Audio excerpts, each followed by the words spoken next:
What is going on YouTube? So today we're going to be unboxing this CSL style front lip for my E46 M3. So this is much needed, in case anyone doesn't know or hasn't noticed. The one on my car right now, it's a Status Groups. I think they call it Style 1, which is a little bit shorter lip.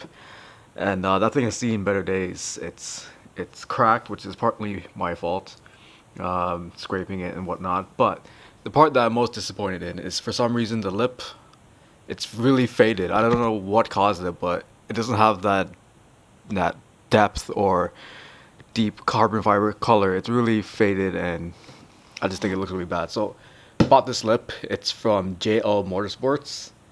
I didn't see too many reviews on it, so I took a bit of a risk here, mainly because it's reasonably priced. It's $299, $300 USD, and their shipping to Canada isn't terrible. Many of the other companies, they want well over $100 to ship it to Canada. So, and from what I've heard, their wait time is horrendous. So I'm just gonna unbox this real quick, because I'm sure you guys are tired of hearing me talk, and then we'll get to installing it. 6.5 hours later. So here's the lip, guys. So first impressions, the quality does look good. I am happy with the carbon weave. It is all matching. They did include their own self-tapping screws, which is nice.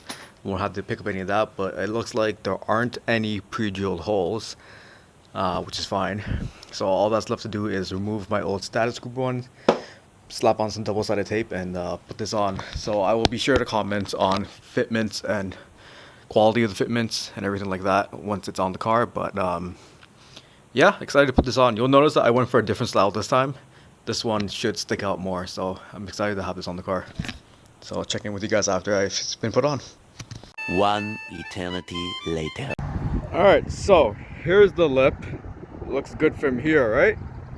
So the problem with this lip, and maybe I should have expected it, because not every lip is gonna fit 100%, and especially at the price point I paid for it, the fitment is not all that great.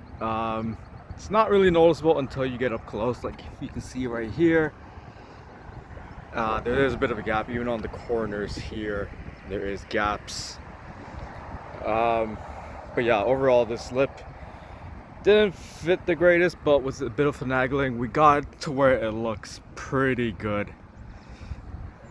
And like I said, if you are looking at it from a couple feet away, it doesn't look all that bad. Would I recommend this lip?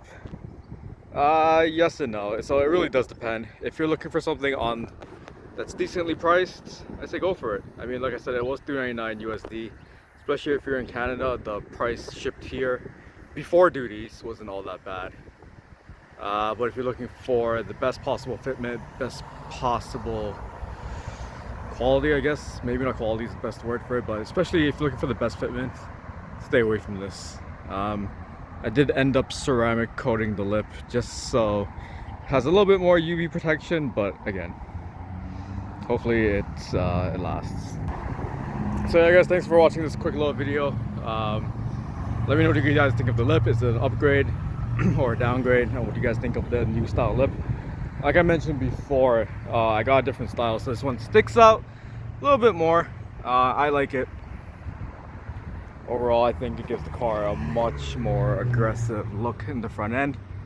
But yeah, let me know what you guys think. Thanks for watching, and I'll catch you guys next time. Peace.